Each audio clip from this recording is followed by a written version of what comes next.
want to highlight Calvin Austin Jr.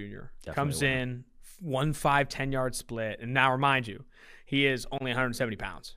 Only 170 pounds. 5'7", 5'8", 170 pounds. The Calvin Austin, Memphis wide receiver. Only 30-inch arms, which almost guarantees him into the slot, especially at his size. 1.5, 10-yard split. 4.32 40-yard dash. And then 135-inch broad, 39-inch for really, really impressive combine performance. Calvin Austin, despite not being everyone's cup of tea, like there will literally be teams that don't have a Calvin Austin role in their offense. I do think that teams want to invest in a gadget player or maybe don't have that kind of explosiveness in the slot. I think he could be an intriguing piece on day 2. Yes, the thing is he is so small. Yeah. Where 170 is tiny without a big wingspan. So he is. I mean, I could see similar production to like Tavon Austin, but where do you draft it? Tavon Austin was never productive. You know, like I could see it. I could see some like impressive plays on his tape, but like you even saw it with maybe the best gadget prospect in recent memory in Rondale Moore last year, a guy who's just so limited wingspan wise, just struggled to get that guy in the field even. And now we've talked about that one a ton to where we don't need to harp on it. I think in a different offense, Rondale could still put up numbers, but it's just you're not a lot of offenses are going to even want you on the football field. So sadly, winner because he's a freak athlete, and I hope he goes to somewhere that is going to utilize him.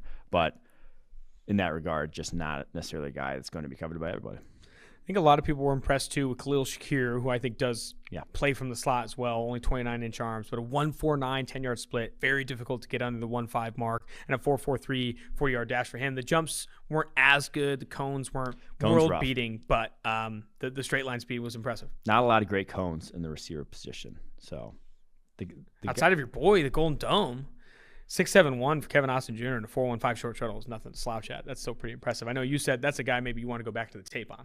Yeah, that's for outside receivers. So yeah, you want to split them up. Oh no, that's on me. That's on me. What are you doing here? You just said you want to split them up. Losers in the slot though. I think Wandale Robinson. I just can't get past the size aspect. Now 4.44 is good, but a 4.5-inch vertical and not even a 10-foot broad jump are not good.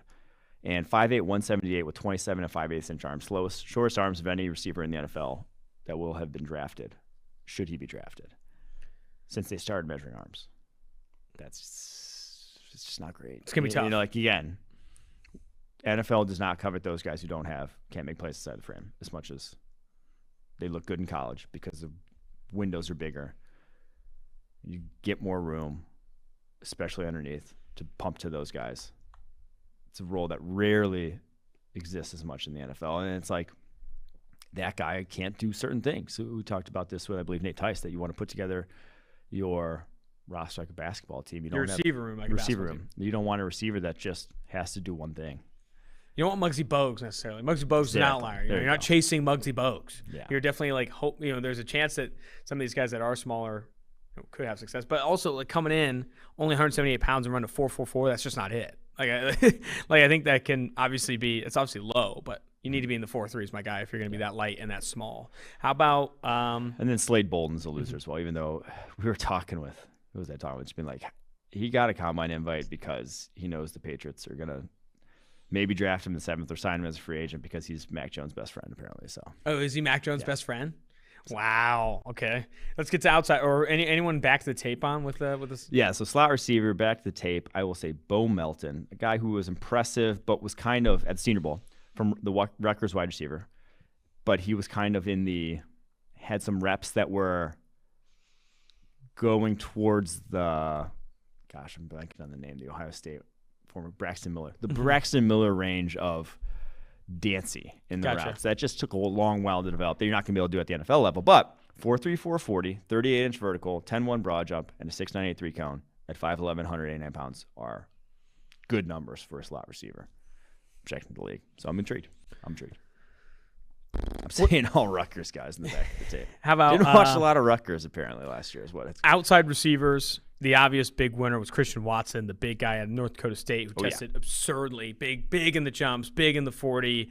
Gotta go. I mean, he's a winner. He's a guy you got to go back to the tape on. You had Brett Coleman call him a first-round player. I think some people are 12th overall. I mean, he's at least a lock for the round 2 now. Yeah. I mean, he's definitely a lock for round 2. You don't test that well and have the production that he had at North Dakota State and not have success. Yeah, so he's a winner. I'd say Sky Moore with the 4.4 140 is a winner. Garrett Wilson going 4.38 is a winner. Alec Pierce with his just all-around day of 4.4 140, 40-plus inch vertical, 10.9 broad jump, and even a 7.133 cone at 211 pounds is pretty solid for a guy that size. So I thought he was a winner. The losers, though, in this, Traylon Burks and David Bell, the Arkansas wide receiver and the Purdue wide receiver. Traylon is more about expectations. I mean, 4.55 isn't objectively bad for a wide receiver, but again, he was the one guy who, like, the jumps matched the speed and athleticism. Like, 4.55 40, 33-inch vertical, 10.2 broad jump. That's like what it looks like usually when you have a 33-inch vertical and 10.2 broad jump. You run a 4.55, and then a 7.283 cone. Just none of those compared to the receiver position. Now you can shout speed score at me all you want, but speed score doesn't help you stack a cornerback the next one. It doesn't help you on an over route when you have to get separation. It's more impressive. It's more impressive, yeah.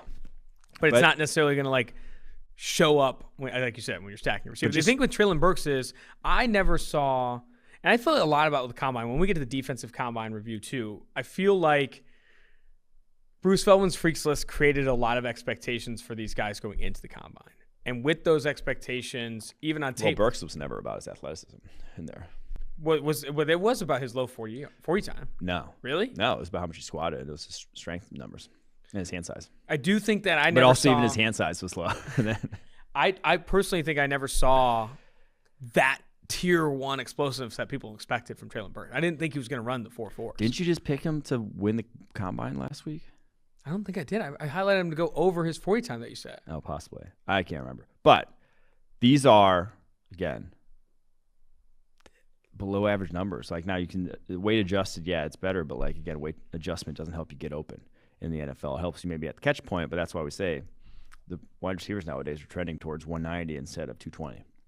And then for David Bell, it's just weight adjusted or not. These were bad numbers. These are slow. Weight adjusted all you want. He's not even that big. Like, he's not even – didn't even have the Traylon Burks excuse of he's massive.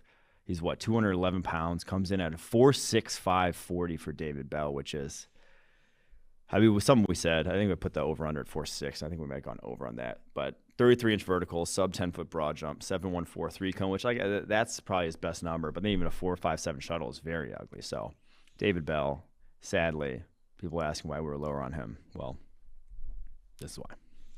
Pump the brakes. Pump the brakes on some of these speedsters.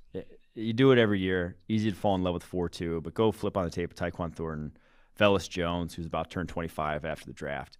The guys who ran 4.28 and 4.31, the fast two wide receivers at the combine, respectively.